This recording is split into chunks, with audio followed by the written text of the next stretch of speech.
Anyway, yeah, I am a typical draconian stepfather. Exactly. Some of you motherfuckers need that. Okay, so let's talk about one of the reasons why this happened. Okay, because a lot of you are wondering probably, how the fuck did this happen? Well, let me tell you, the Federalist Society. Okay, these motherfuckers have been operating openly since 1982, and they have been very successful. Here's how they got to power. You put the wrong justices on the Supreme Court, and this country will never, ever be the same. We have to pick one that's going to be there for 40 years. From one of the 20 judges on my list who will uphold and defend the Constitution of the United States. Leonard Leo is the executive vice president of the Federalist Society. He advises President Trump on judicial.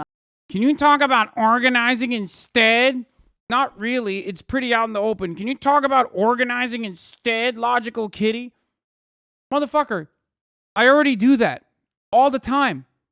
Why can't there be an educational component to this? Like, what the fuck do you mean? People need to understand what they're fighting against.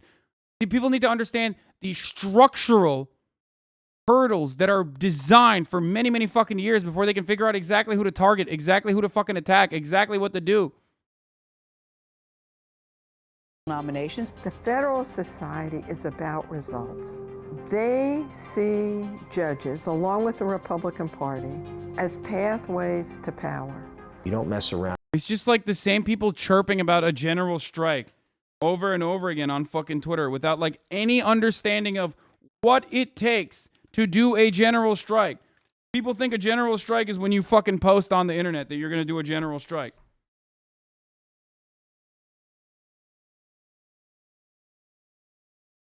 It's so fucking silly. I've talked about this so many goddamn times. I've had the fucking actual, like, you know, union writers, labor reporters, labor writers, union organizers. I've talked to them and have had them on the stream to describe to you how laughable of a fucking concept that is. Especially without actual unions pushing for a general strike. People think organizing happens in this like fractured, alienated fucking society over the internet. And that's so silly. Organizing doesn't happen on social media like that. If you want to actually do a strike, you need financial power behind it. You need strike funds. You need money. You need organizing. You need collective bargaining. You need to have your strike have like a genuine goal that you previously fucking decided democratically on. You can't just say general strike and then like, run with it. Not how it works. With judges, you get them confirmed. You get them confirmed quickly. If you've got a group that's been insourced into the White House to decide who the next Supreme Court nominee is, you ought to have some clarity as to who's funding that group and who's getting to make that call. I was here long before the audio this is so bad. And I will be doing what I'm doing, God willing, long after.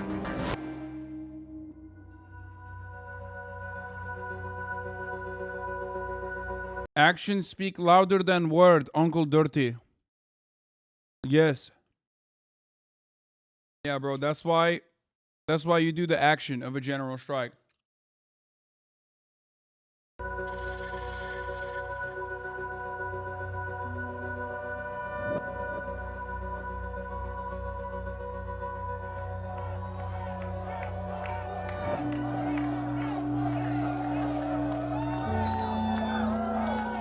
We are going to make America great again. In early 2016, Donald Trump seemed unstoppable. Republican leaders were nervous, and then they lost a conservative icon. Please join us and the candidates on our stage in a moment of silence for Justice Antonin Scalia. The death of Antonin Scalia left the future of the Supreme Court in the balance, and Trump's challengers saw an opening. And the next president of the United States has to be someone that you can trust and believe in to appoint someone just as good as Scalia, plus there may be at least 2 other vacancies. So you asked Mr. Trump to respond and say that he would, and he says that he would, but the bottom line is if you look at his record over the last 25 or 30 years, on issue after issue, he has not been on our side. Now, so what did you think about the debate? How'd you do? The Trump campaign needed to win over skeptical conservatives, and they knew who to call. I received a phone call from a Federalist Society member. His name is Don McGahn, and at the time he was the general counsel of the Trump campaign.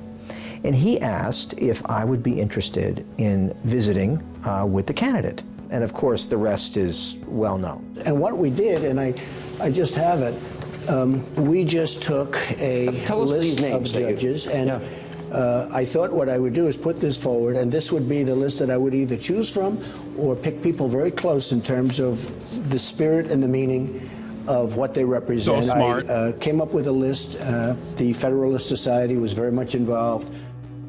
As vice president of the Federalist Society, Leonard Leo had spent years patiently working to push the country's courts to the right. In Trump, he saw a chance to accelerate that project. The Federalist Society makes a calculation, which is if we can lure otherwise never Trumpers into the electoral fold, have them help us get Trump elected, that opens up avenues for us to shape the courts for decades to come. Months ago, as a candidate, I publicly presented a list and pledged to make my choice from among that list. I am a man of my word. To understand the success of Leonard Leo is to understand how power works in Washington. The arc of Leonard Leo's career mirrors the rise of the conservative legal movement. Publicly, he's known as one of the leaders of the Federalist Society as it rises in influence and power within Washington, as a networking organization that also serves as an incubator for conservative ideas. There's no secrets at the Federalist Society. Everything we do is completely transparent. It's awfully hard to keep a secret at an organization that's got 2,000 people sitting in a ballroom at a conference. So we don't have any secrets. After years of neglect, the Constitution... Another less visible aspect of his rise has been his activism outside the Federalist Society. Over nearly 2 decades, Leo and his allies created a network of nonprofits that have raised hundreds of millions of dollars to support campaigns in favor of conservative judicial nominees. Their aim really was to spread the message that conservative judges need to retake the third branch of government.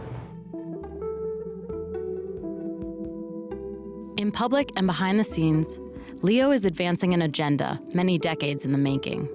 The conservative legal movement has changed America's courts, and it's changing the idea that government should play a central role in American life, an idea that stretches back to the 1930s. I pledge myself to a new deal for the American During the New Deal, the Supreme Court... It's so funny that, like, even you motherfuckers like Chief Justice John Roberts, a conservative, will be like, oh, man, this is not a political body. I hate that, like, this institution is not supposed to be a political body. Which is, by the way, one thing that the founders were 100%... One thing that the founders 100% agreed on was the reality that the Supreme Court is not supposed to be a political body. That's the reason why they have lifelong appointments, right? Except they were wrong on a lot of shit, and they were wrong on how that would play out.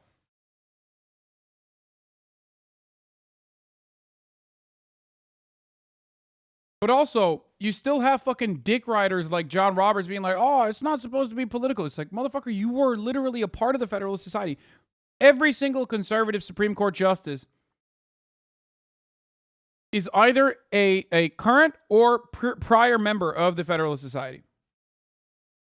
And every single one. It really expands Congress's power to intervene in the social and economic spheres of American life. The idea that the government can tell corporations, what they could and could not do, that was already seen as an affront to libertarian conservatives. Larry Goldwater has received the It is a cause of republicanism to resist concentrations of power. Conservative anger deepened as the Supreme Court expanded the rights of women and minorities and placed new limits on public displays of religion. And if the Supreme Court rules in the Mississippi cases that there must be desegregation right now... Can the state participate in the religious training of our youth? To what extent? Good evening. In a landmark ruling, the Supreme Court today legalized abortions. What we are weeping about is the mentality which is now in America. how did this happen? But we have a mentality in America which is anti-life and anti-family and anti-God. So those decisions really mobilized evangelical conservatives. Libertarian conservatives had already been up in arms since the New Deal, and gave them a common enemy, which at that time was the Supreme Court and more broadly, the federal government. A counter-revolution was brewing, and soon it found a leader. Dude, imagine being against the New Deal. Like, wild. Motherfuckers were like, bro, you uplifted America too much, okay? Like, that's crazy. Even the staunchest liberals are like, nah, that was good. Nah, pretty good. Can we do that again? No, of course not. That would be crazy. But, like, it was good.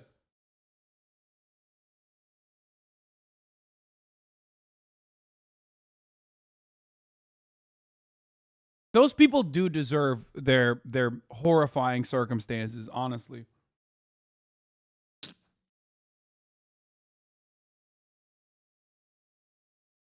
Like, they do deserve the boot that they suck. Leadership that I envision in Washington, if I should have enough of your support, would be to take the lead in getting government off the backs of the people of the United States and turning you loose to do what you can do so well. It was a heady time for young conservatives, but at their elite law schools, they still felt like outsiders. When I went to law school, we realized that the dominant thought was very much a liberal view of the law. And so as a conservative, you really felt like you were either in the minority or should be quiet and not really speak up. At Yale, Harvard, and the University of Chicago, conservative students began to organize. Our first idea was, I'll bet there are students that think like this in other law schools. At this exact same time when like the Federalist Society was being built, not at the exact same time, maybe like 10 years, 20 years prior, neoliberalism was also taking root in a lot of these universities in America, organizing effectively at the student level in an identical capacity. Straight up, the exact same shit that they did with the Federalist Society, they did with like the economists as well. They were like, oh man, there's too many Keynesians that believe that like the New Deal is good. What we must do is do everything in our power to undermine this attitude. And of course, because it aligned with the interests of capital owners, they were able to gain a lot of prominence. And it'd be interesting to invite conservative law professors to come together and hold a conference. In 1982, the Federalist Society was born. By the way, the group spread quickly to other campuses. One thing I gotta mention. Remember the Frankfurt School and how like Nazis always use like cultural Bolshevism, or rather now Republicans use like, they say like the Frankfurt School. Again, another case for projection. Sure, Frankfurt School exists, except every single campus-wide attitude that is slanted towards liberalism or socialism is unironically cultivated through grassroots means. Every single one. It's just people who are like-minded and have an empathetic worldview coming together. As opposed to every single one of these conservative organizations that were built as a reactionary counter to said momentum on college campuses were funded by capitalists. They have millions of dollars and they were able to pump fucking boatloads of funds into shit like the Federalist Society, into all of these fucking campus organizations, specifically with the interest of undermining even the theoretical approach to democracy. So remember that. So understand that, like, why is there no effective counter to this? Why is there no socialist counter to this? Why is there no liberal counter to this? Well, it's because, well, one, liberals suck, okay? They just suck ass. They are awful. But the reason why there's no effective counter to this is because we take it for granted. We allow people with empathetic approaches to the world and having an empathetic worldview to just continue having those attitudes, and we take that attitude for granted. We take the empathy of the youth for granted. And more importantly than that, though, there is no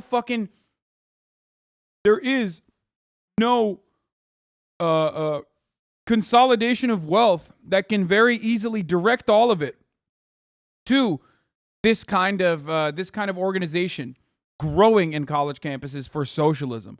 Every instance of socialism has to be defended and protected by grassroots momentum and grassroots mobilization, which is already incredibly difficult. And it needs to be funded by average, everyday Joes. Okay, why don't you fund it then? Should be enough. Yes, dude. I can undermine capitalism with my level of wealth. You are so correct. That's, of course, you must be 12, I think, right? I can undermine the Federalist Society that is backed by multi-billionaires since 1982 just on my own, dude. Thank you. And its founders caught the eye of President Reagan's Attorney General. I, Edwin Meese III, do solemnly swear. They had graduated from law school by that time and were looking for jobs, and so I was able to recruit them to work with me in the Justice Department. Edwin Meese saw these young lawyers as the vanguard of a new conservative approach to the law. Being an originalist means being a lawyer or a judge who is faithful to the Constitution itself, who applies it as it actually reads. Robert Bork was the kind of judge Meese had in mind. In 1987, Reagan nominated him to the Supreme Court. If a judge abandons intention as his guide, there is no law available to him, and he begins to legislate a social agenda for the American people. The Bork hearings were a new front in a familiar cultural struggle, and conservatives were still losing. In Robert Bork's America, there is no room at the inn for blacks, and no place in the Constitution for women. And in our America, there should be no seat on the Supreme Court for Robert Bork. The Bork nomination becomes sort of a catalyzing moment for the conservatives. We need to change other institutions. We need to create a counter media. We need to create a counter elite that makes things like originalism, conservative. Chatters will see all of this like 100-year fucking project that is also aligned with the multiple 100-year project of capitalism and building a capitalist society, and still go, hey, you as a singular individual, come on, get us out of this.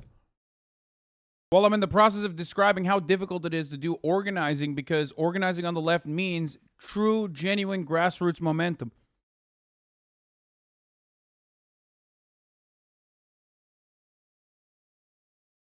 Like, I'm in the process of describing to you how difficult and how many fucking years it takes to make the country move further to the right, which is not even upending the pre-established, preordained hierarchies that exist under capitalism. So those guys are actually not even working against the current, but they're working with the current too.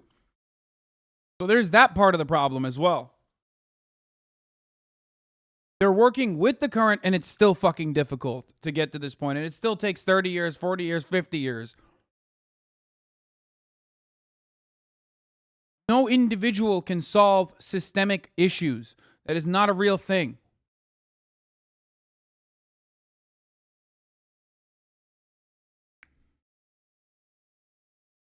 Legal thought acceptable and more mainstream.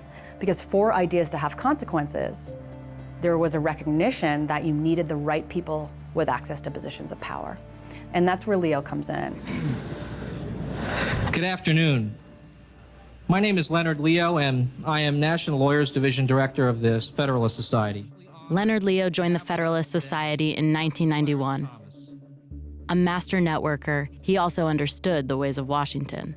But the idea was really to create a pipeline that started in law school and then glided into the legal profession by building a network or infrastructure of people around the country who could influence the major power centers of our legal culture. Republicans were primed to take who got appointed to the courts politically seriously long before Democrats were, because Democrat interests were winning, and they have built a very significant infrastructure as a result, and we've been caught napping for a long time. The Federalist Society is in this for the long run. We get it, your petite bourgeoisie. Yes, that's why I'm in support of all of these things, all of these initiatives that actually work for me, or all the worst ones that don't even impact me in any meaningful capacity. You're right. That's why I don't spend all my time trying to fucking organize as best as possible. That's why I don't try to do everything I can to, at the very least, do what I do best, which is agitated propaganda. You're right. Thank you for destroying me personally. Run. Since 1982, they have gone about collecting names aggressively, waiting for times when Republican presidents come into office so that they can work in partnership with Republican administrations to choose judges. I do think we're not a lobbying organization. We are not an advocacy organization. The emphasis and the focus is on ideas, and the political results that people see happening are not things we're doing, although they are, they're byproducts in the sense that you get people together who care about ideas.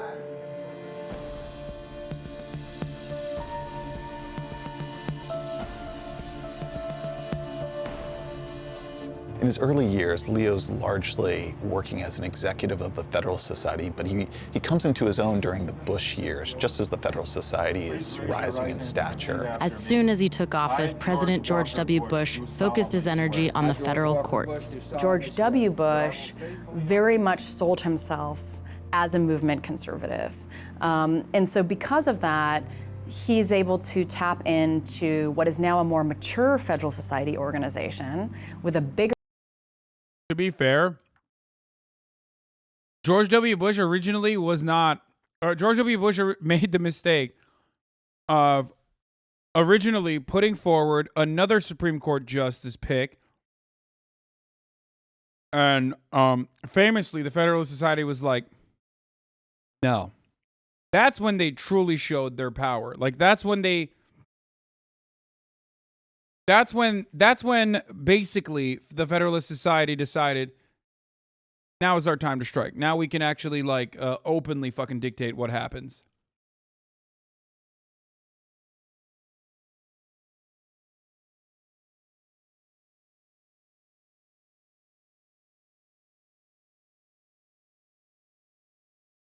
Bigger farm team. I'm pleased to welcome my judicial nominees to the White House. A federal judge holds a position of great influence and respect and can hold it for a lifetime. But his most conservative nominees were blocked by Senate Democrats. There's a realization in the administration that they need to get tougher and harness the power of outside groups, some of which Leo has helped conceive of, to fight back and to push through these nominees with tougher tactics. The Washington Post has obtained previously unpublished emails from the Bush White House. And this is the BH group. Oh yeah, here it is, Sean. Leonard Leo will probably know. They show Leo's office was helping coordinate all outside coalition activity on judicial nominations and working closely with Brett Kavanaugh, then a legal advisor to the president. As a political operative, Leo had some crucial talents. He had great contacts into the world of wealthy conservative donors, and he knew how to raise money. When the White House needed someone to help pay for... Man, that's crazy. It almost feels like there's no democratic equivalent to this, or rather, there's no fucking socialist equivalent to this, because you don't have socialist billionaires. That's not going to happen. You don't have socialist business owners. You don't have socialist people in positions of power under a capitalist system. That's why for every 100 fucking multiple millionaire Republican commentators and liberal commentators, you have like a fucking handful of financially successful leftist ones. I wonder how that happened.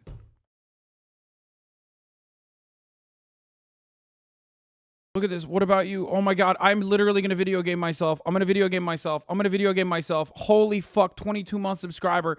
It has to be. This has to be a joke. Kidding. I love you. Oh my God. Please. For the record, that is not because the reason why that frustrates me so much is because that is not That's not a gotcha that frustrates me. I know that some idiots will think like, oh, he got you and that's why you're frustrated. No, that is inherently a reactionary attitude that like one singular individual could fucking undermine all of the structures. So you ultimately are saying, I've been in here for 22 months and I'm still a fucking dumbass, if that is what you're truly saying. And that's what hurts my fucking very soul. Especially because you know a lot of people. Yes, Paisley's correct. You know so many motherfuckers who literally think that.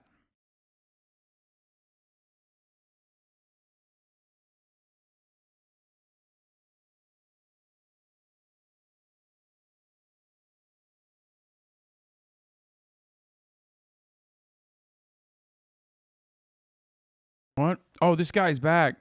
Account created and also following the same fucking day. We get it. You're petite bourgeois. You might not be an opportunist, but you have your own means of production, your brand. Sorry, currently mobile. So how are you in the working class? Okay. I am not going to go down this same fucking rabbit hole again and again and again and again as I always have. Okay. Every single time dumbasses come in here and derail the stream.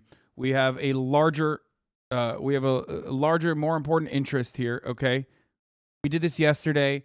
I hate it. I don't want to talk about this again. It's just it's just press bait. conference on behalf of a stalled judicial nominee. An administration official Watch suggested... the VOD from yesterday, okay? If you want to understand that. Leonard Leo will know. We probably don't want the Fed sock paying for it, but he might know some generous donor. During those early Bush years, Leo became really adept at working with his network to cultivate allies and shape public opinion. Like, motherfucker, you think... Who do you think you're watching currently? Like, on your camera. Who do you think you're watching? Do you think I am actually a employee that was employed by a boss that decided, you know, let's just put this guy on air for 8 hours? What do you think I'm doing currently? Fuck, I can't. I hate it. It's so stupid. Let's just... Through ads and other campaigns. In 2005, a group of activists working with Leo launched the nonprofit Judicial Confirmation Network, or JCN, with funding from a small group of anonymous donors. Judge Alito is one of the most accomplished... When President Bush nominated... HasanAbi is not in the working class. Shut the fuck up. It doesn't matter. Yeah, I'm rich, dude. I'm bourgeois. I don't care. It's Samuel Alito and John... And I get richer at the top of the hour every fucking hour, okay? Because at the top of the hour, there's a 60-second ad break, okay? And it's a contractual obligation that my bosses have decided I need to engage with, okay? No matter how much I negotiate, ultimately, they still have a say. I've been able to negotiate that down to 60 seconds. Way lower ad density than any other fucking channel on this platform, especially at the top. Having said that, though, you can also avoid those ads by subscribing for $5 or for free with a Twitch Prime. Twitch Prime is free as long as you have someone else's Amazon account or your own Amazon Prime account that you connect to your Twitch Prime account. Or if you're lucky, if you're a good chatter, maybe you'll get gifted a sub. But not everyone is lucky, so you can make your own luck by using a Twitch Prime for free, like I said. Here is the 1-minute ad break now.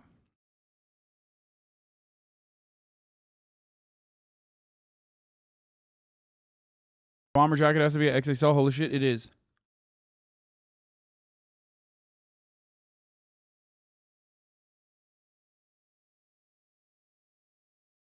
Prime Gaming now, not Twitch Prime. That stunlock has been ongoing for years at this point. You've been a capitalist pig since you lived in your kitchen of your dorm. Hasan, let's be real. Yes, always.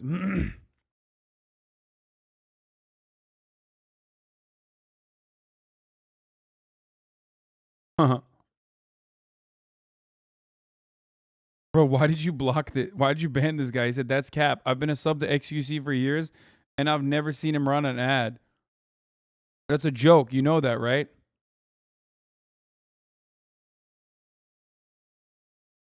Oh, it's FOSSA that timed him out.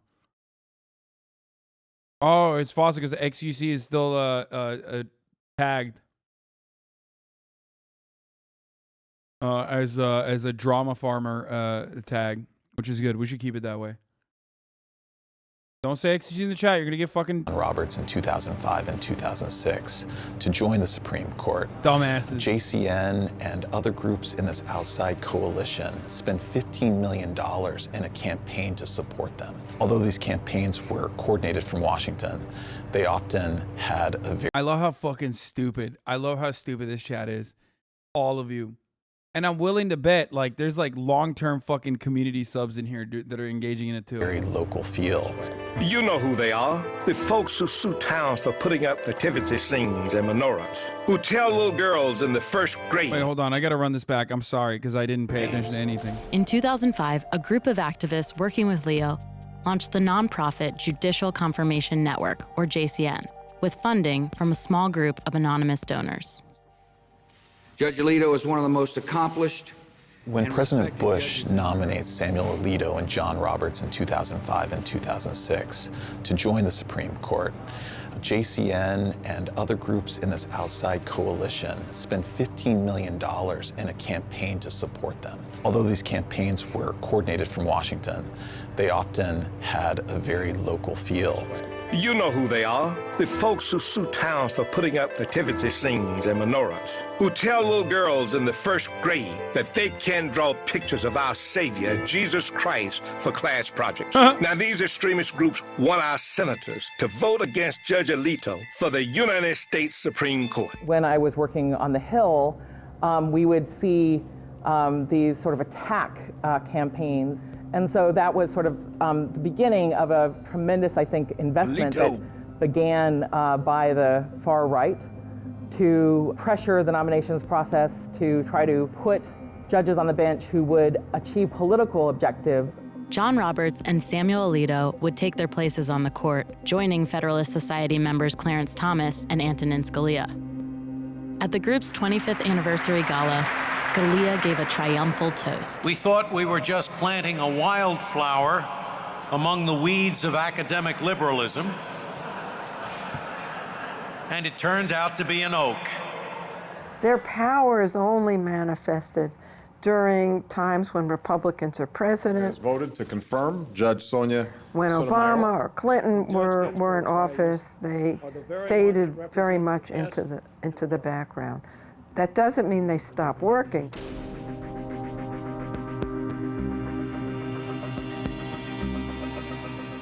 For years, the conservative legal movement had been working to weaken campaign finance regulations with the support of corporations. We said, let's apply that principle that a corporation is an individual or a person, just a corporate person, and apply it to the principle of speech, that they can have speech rights, spend their money to advocate certain positions.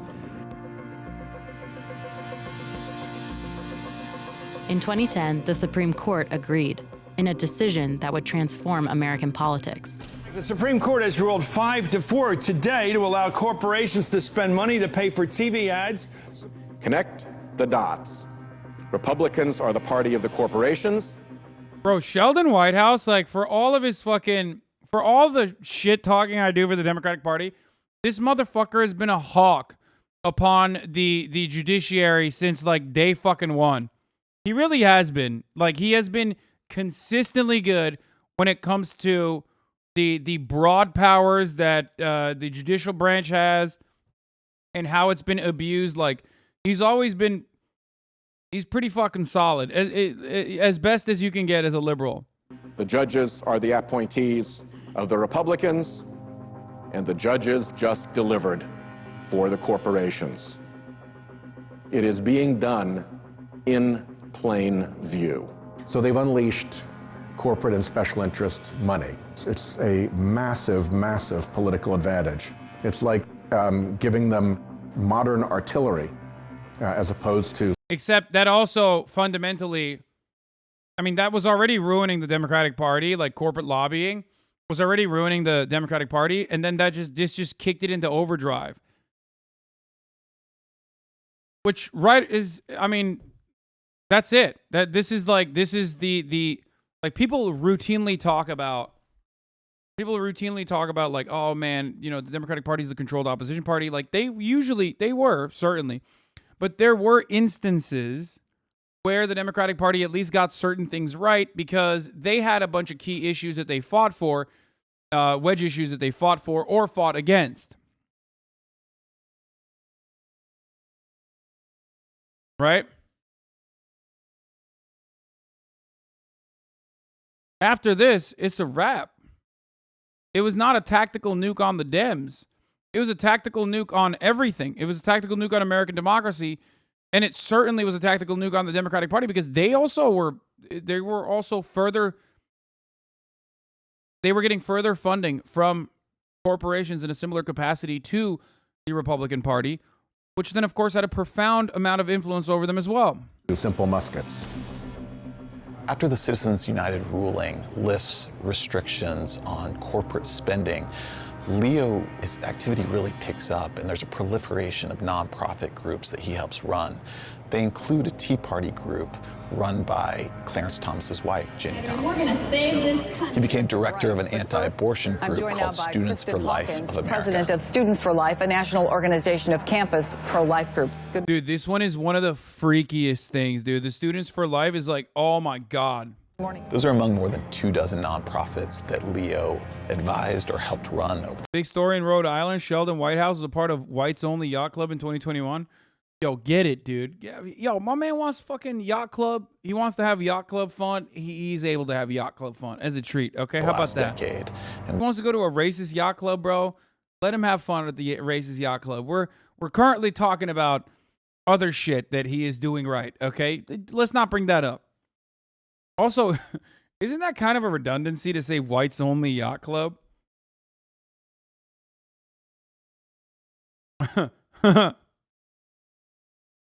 Like, so yeah, which one is it? Is it whites only by rule or whites only by coincidence? Which one is it?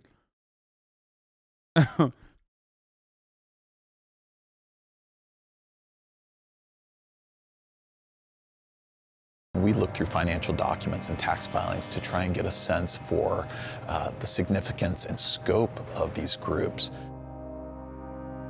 From those documents, we found that between 2014 and 2017 alone, these nonprofit groups raised more than $200 million, much of it in anonymous donations.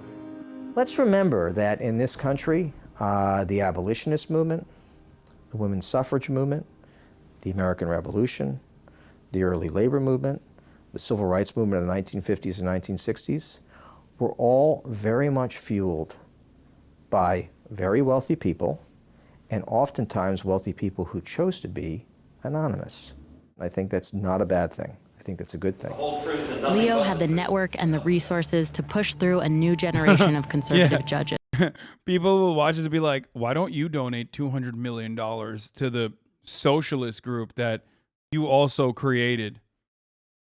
Like, I don't understand. One fundamental part of this that many people are forgetting, especially because Washington Post is a capitalist enterprise and is not going to address this, is that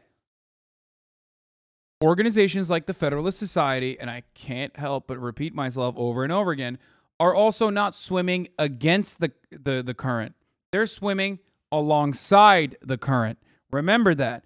That makes it fundamentally easier to build and organize around, especially with wealth consolidation and wealth accumulation at the top. Okay? So remember that. Now, this doesn't mean that it's impossible. Okay? But remember that. They are not actually working against the pre-established hierarchies. They're working alongside them. They're inoffensive. That's why the New York Times has an easier time for the longest writing about fucking fascists in a whitewash perspective rather than writing about fucking socialists in that similar light. You get it? People who are inherently a threat to the pre-established order are not going to get positive coverage or promotion from said purveyors of misinformation, said institutions like the media, mainstream media in particular, legacy media, that work to normalize the worst aspects of capitalism. This is very complex thinking. It's not. It's not.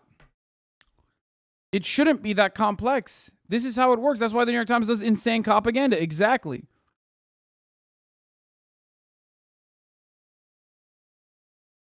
Can you repeat that with smaller words so I can understand?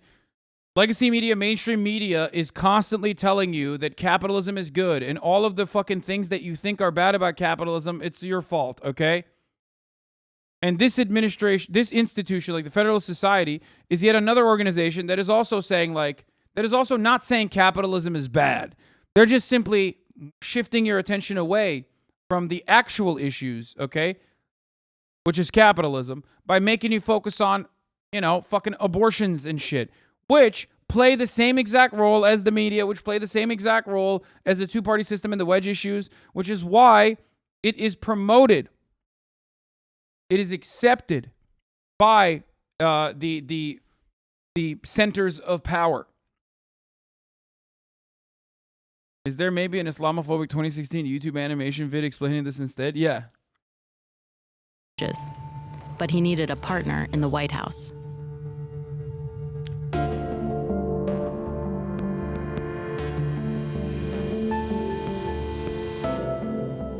For whatever reason, they say this could be the presidency, this next 4 years, where you'll pick more Supreme Court justices than anybody has ever had the opportunity to do. And believe me, I'll make you very proud of those justices. Did Donald Trump know a lot about the Supreme Court? I sincerely doubt that. But he knew that by talking about the Supreme Court, Justices that I'm going to appoint will be pro-life. They will have a conservative bent. by declaring that the Federalist Society would provide him with a list of nominees, he'd be able to galvanize the right-wing base of the Republican Party, and in doing so, get them out to vote. In March 2016, Trump met with Leo at a D.C. law firm to discuss who he should choose as the late Antonin Scalia's replacement. He had an idea he wanted to float, which was, what do you think of having me put out a list of people who I would pick from for the U.S. Supreme Court? Now, this was a little bit of a radical idea. No candidate had ever tried it before. I set about to suggest to him names of people who would be appropriate for that kind of a list. The problem is that once you give somebody the job of making and maintaining that list, you then give them an enormous amount of power. Unelected, unaccountable power. As Leo advised Trump on filling the open seat, Senate Majority Leader Mitch McConnell did his part to keep the seat open. The Senate will appropriately revisit the matter after the American people finish. With help from a $7 million media campaign by Leo's allies at JCN. The Supreme Court has a vacancy, and your vote in November is your only voice. The American people should decide. What started off as unlikely. These very same people that routinely call the democratic process the tyranny of majority, right, are also constantly fucking propagandizing falsely by claiming it's the more democratic thing to just like stop a Supreme Court appointment from happening unless it's a Republican. And then the only way that you can make sure that it's a Republican is by, you know, electing a Republican into office so they can actually do it. Like they have destroyed norms regularly when it suits their interest. And they're very successful. Impossible is now reality. This was an earthquake unlike any earthquake I've really seen since Ronald Reagan in 1980. It just came out of nowhere. Soon after the election, Leo made a trip to Trump Tower in New York. He would later take a leave of absence from the Federalist Society to join Trump's transition team. Well, it was a very productive meeting. President Trump wanted to talk to us about how important he views this election he's going to have to make in the coming months. I, Donald John Trump, do solemnly swear. I, Donald John Trump, do solemnly The time swear. for empty talk is over. Now arrives the hour of action. Within weeks of taking office, President Trump delivered on his vow to conservatives with a judge from Leo's list, which had grown to include 25 names. Thank you. Today, I am keeping another promise to the American people by nominating He was so Judge successful. Neil Gorsuch. Was this the choice you advised President Trump? I remember having a debate with some fucking random loser at the time who was like a political commentator about like how successful Donald Trump was. And this liberal, who I don't even know if he's a liberal still, at the time was advocating against it and saying that Donald Trump was not a successful president at all. I wonder who was right on that. To make?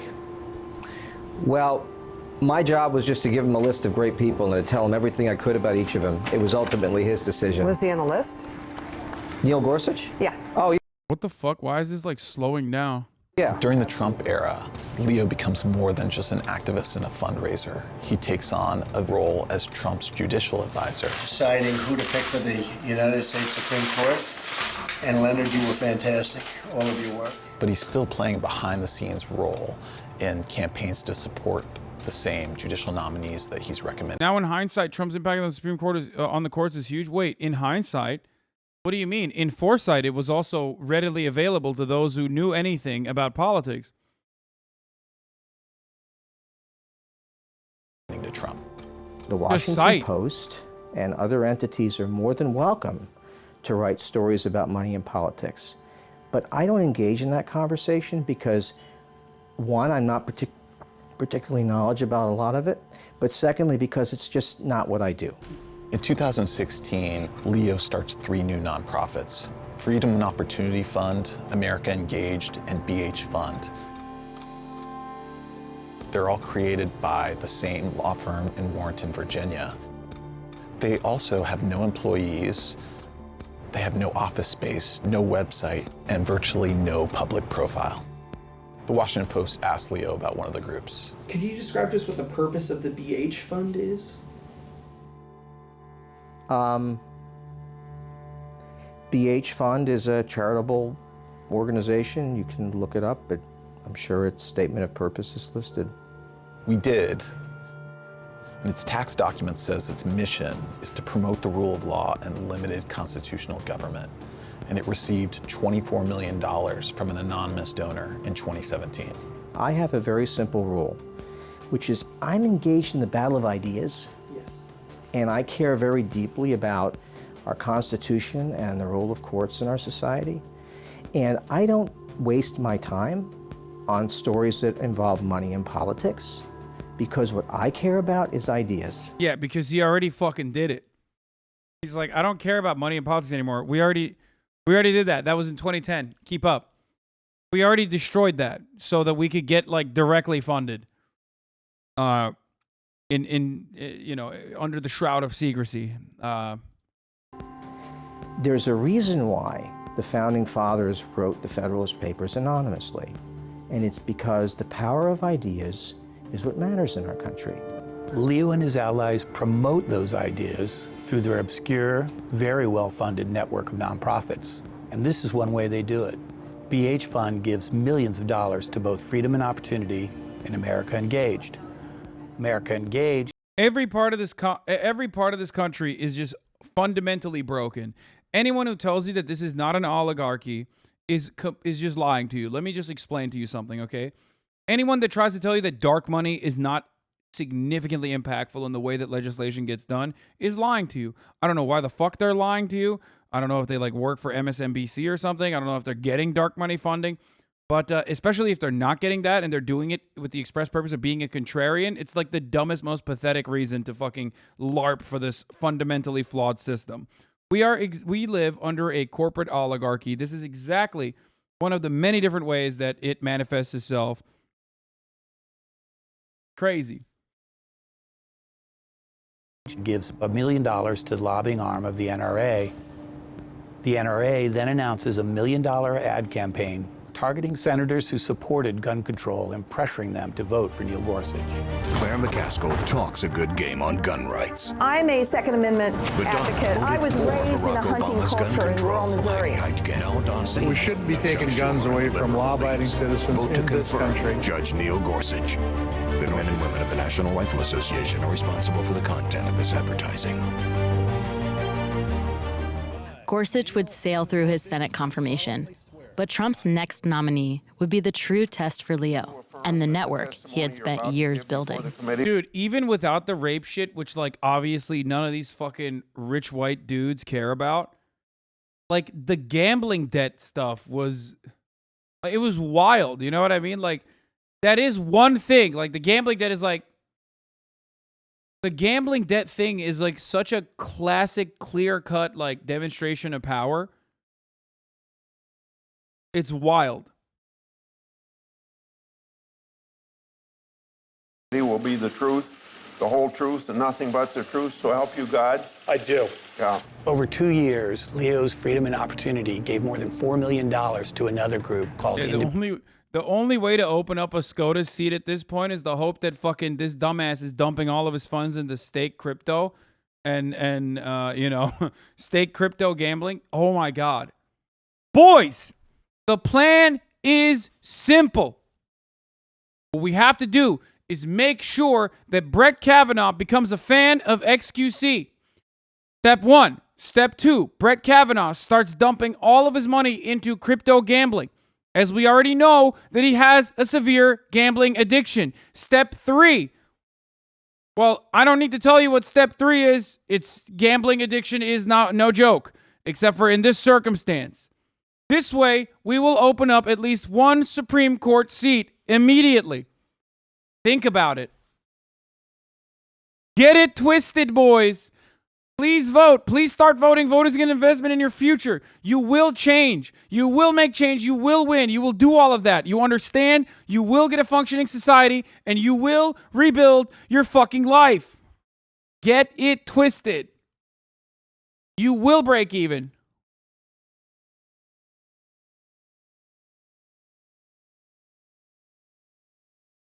Independent women's voice. And when Brett Kavanaugh was accused of sexual misconduct, the group mobilized. Tammy Bruce is a radio show host and president of Independent Women's Voice, and she joins us tonight. So Tammy Bruce is with us, and Tammy is the Fox News contributor, radio host. Tammy Bruce, thank you all for being here. You were shaking your head a lot during Its president, Tammy Bruce, appeared on Fox News regularly. Like other people in Leo's network, they defended Kavanaugh vigorously. Grassroots support for Judge Kavanaugh is strong, especially... and organized social media campaigns on Facebook and other platforms. While the campaigns are unfolding, it's nearly impossible for the public to know who's funding these efforts. And by the time the groups are required to disclose the information, the battles are usually over. The judges have taken their seats. The nomination of Brett M. Kavanaugh of Maryland to be an Associate Justice of the Supreme Court of the United States is confirmed. With Brett Kavanaugh and Neil Gorsuch confirmed, conservatives now hold a majority on the nation's highest court. We see a court that is, in traditional measurements, 5-4 and a more conservative view. That's been, you know, would have been viewed. Okay, but like this doesn't concern men. Why do you care so much about this? Like, bro, really woke and with no life? Wait, are you talking about me? I mean, plenty of things don't fucking impact me. You know what I mean? I advocate for them regardless, right? Like, dude, I'm cishet. I'm white. I'm affluent. You know what I mean? Like, literally, it doesn't matter if the Democrats win or the Republicans win in this circumstance. You know, I'm still all right. Not you, bro, not you. Oh, okay, my bad. The way that this impacts me, by the way, and this is a question that people fucking radlibs at least ask all the time, but the way that this impacts me is because I want to live in a fucking nicer society. That's it. If you want to draw it back down to like selfish reasons, there's always a selfish, self-interested method for for advocating for a better distribution of resources and also a socialist future. And that is that I just want to evolve beyond the current fucking horribly cruel way that we exist. Okay? Like, that's easy. It's simple. You don't know how many fucking incredibly brilliant scientists you're currently losing because they are trapped inside of the cycle of poverty and violence. You don't know that. You don't know what kind of fucking awesome shit that they could create. Why wouldn't you maximize that potential? If you want to think about it selfishly, like homelessness, great example, right? Homelessness or all these charities, all these fucking nonprofits are things, institutions that should not even exist. Like, you can't deal with homeless people on your own. That's why you want the government to deal with it. You want housing for everyone so that homeless people are no longer on the streets. It's that simple. If you don't want to think about it from the point of humanity, think about it from a self-interested perspective. It's that simple. There is a solution for every kind of human being out there, okay? There's a way to advocate for these sorts of things for every kind of human being.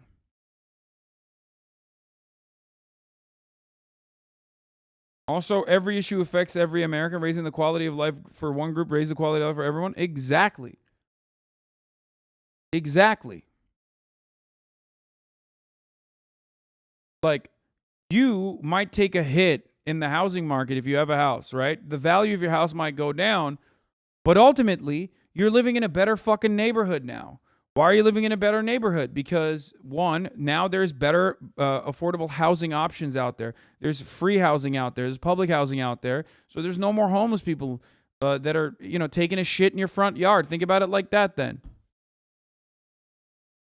If you don't want to think about it from the perspective of like the humanity of those people who are suffering, think about it, and you certainly are not going to do anything about it individually, right? Then think about it from those selfish desires of solving this problem.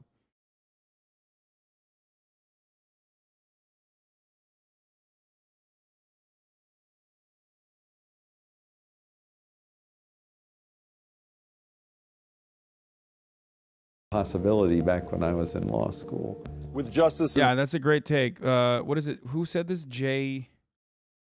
I am somehow less interested in the weight and convolutions of Einstein's brain than in the near certainty that people of equal talent have lived and died in cotton fields and sweatshops. Yeah. True. 100%. Stephen Jay Gould is who said that. Neil Gorsuch and Brett Kavanaugh now in place. Could the landmark abortion law, Roe v. Wade, be at risk? The Supreme Court allowing the Trump administration's ban to restrict transgender men and women from serving in the military. The Supreme Court has just dealt a huge blow to organized labor. President Trump wins. The Supreme In Court Trump's first 2 years, the Republican-controlled Senate has pushed through a historic number of federal and been aborted. That's so funny. Einstein 100% would agree with that. Yes. Einstein was a socialist. For those of you who don't know, isn't it so suspicious that every single person of prominence throughout history, especially if they're a socialist, you never hear about that? Isn't that weird? I wonder why. I wonder why you never hear about the socialist perspective like of MLK. I wonder why you never hear about the socialist perspective of Einstein. Well documented. Why is it that way? Why is it that so many revolutionaries, so many leaders, so many brilliant thinkers were all fucking socialists, wrote entire fucking books about socialism like Einstein did, okay? And yet you never hear about that. That's so weird. And the thing is, like, you don't even hear about it from liberals. It's almost like liberals are also completely aligned against socialism as a principle, considering that liberalism is established around the concept of private property and private ownership and the defense of enclosures. Whereas socialism goes far beyond that. George Orwell is another example of this. An anarchist, but still. Yeah.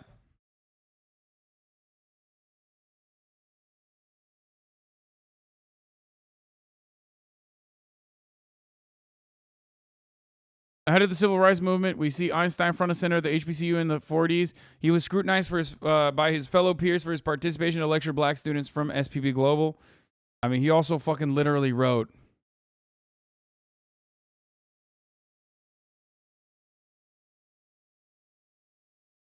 Why socialism is the way forward. Here's the Twitch brain take. If more people have more free time, then more people will make more badass indie games. It's a fact. Dusk, Stardew Valley, Undertale, and Cave Story were all made by one person with freedom to do so.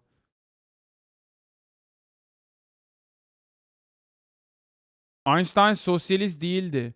Yapma ya. Doğru mu diyorsun ya? Abi belki İngilizce öğrenmedin bilmiyorum ama yani o yüzden Türkçe yazıyorsun herhalde. Sosyalist değil miydi? O yüzden mi neden sosyalizm ne kadar önemli diye yazı yazdı? Yani Türkçesi nasıl translate ediliyor bilmiyorum ama yani why socialism? Allah Allah. Çok enteresan ya. Neden acaba yazmış bunu? Why sosyalizm diye yazdığı zaman herhalde yani neden sosyalizm istiyorsunuz ki? Çok kötü aslında. Çok salak aslında diye herhalde yazdı değil mi bunu?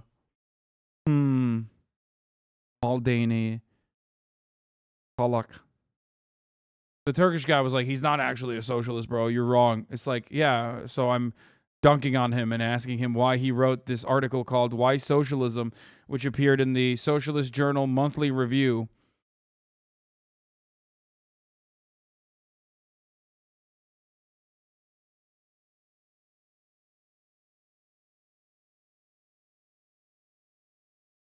Yes, George Orwell was...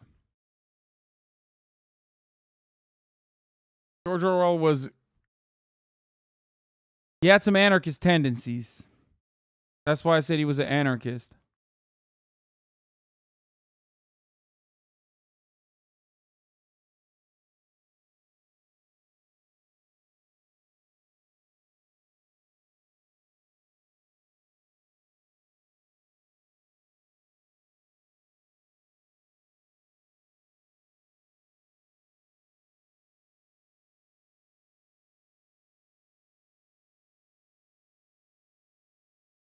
Yes, anarchist tendencies of disruption. Appeals court judges. So much of what the federal courts do affects our daily lives, but is sort of not as visible. So challenges to emissions rules, challenges to the Clean Air Act or the Clean Water Act. How safe is our food? Let's drag them. And so these are kind of real, tangible ways that the courts can either make our country safer or more equal or more just, or really thwart the attempts of political majorities at the state and federal level to do so. And I've been very pleased, actually, of the growth of this whole movement, which I think is necessary for the benefit of the country and particularly the benefit of people who believe in the liberty and a system of justice that is fair to all. In December of 2017, Leo was honored at a gathering of conservative activists at the Trump Hotel in Washington. Leonard Leo has single-handedly changed the face of the judiciary under the auspices of Ed Meese and many of the people who started the Federalists. By the way, this is the Ginny Thomas, Clarence Thomas's wife, and also played a role in the January 6th insurrections. Ginny Thomas, once again, openly admitting to this. Absolute fucking psycho. Society. He has many hats. That isn't even all he does. He doesn't really tell all that he does, but I know enough to know the man is a force of nature. The problem here is not Leonard Leo. He is not a king of Republican judicial appointments. He is a fixer. He is a factotum. The interests behind him, who are anonymous, but who are paying for this exercise, that's what we need to worry about. What you're seeing... Yes. Ginny Thomas is also the last boundary for them going after Loving v. Virginia. That's true. now is the culmination So, of, you know, good and bad. over 30 years of work. I was here long before this president, and I will be doing what I'm doing, God willing, long after.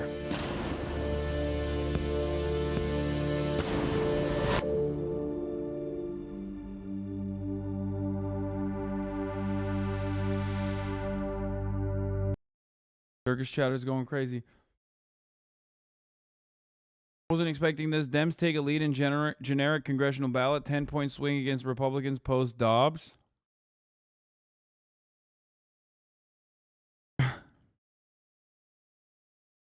Nice, man.